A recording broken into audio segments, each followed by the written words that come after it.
Google today quietly announced Wear OS 6.1, bringing a small but useful location-based time feature that should have arrived much earlier. Hey GadInsiders, welcome to your Tech Hub. Google hasn't revealed any UI changes with Wear OS 6.1, but it has confirmed that the update is based on Android 16's quarterly platform release. This isn't the latest March Android 16 QPR3 update, but rather the Android 16 QPR2 build from December 2025. But still, Wear OS 6.1 does bring some new features. One of the key additions is location-based time zone detection. Google says smartwatches running Wear OS 6.1 and above can now automatically set their time zone based on their physical location. Currently, Wear OS smartwatches rely on their paired Android phone to determine the time zone. With Wear OS 6.1, watches can now update their time zone independently. This helps keep time accurate when traveling between regions, even without a network connection. Plus, Wear OS 6.1 has some improvements for kids' accounts as well. There's a new kids graduation feature, which allows supervised accounts to transition into regular accounts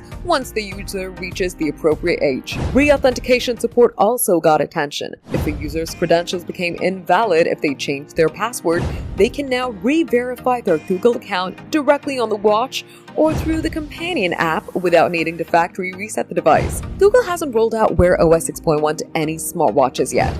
It is expected to arrive first on the Pixel Watch 4 and then expand to older Pixel Watch models in a future update. And maybe Samsung might also adopt Wear OS 6.1 for its Galaxy Watch lineup soon. For more updates, subscribe to GadInsider, like and share the video, and don't forget to press the bell icon so you never miss any update.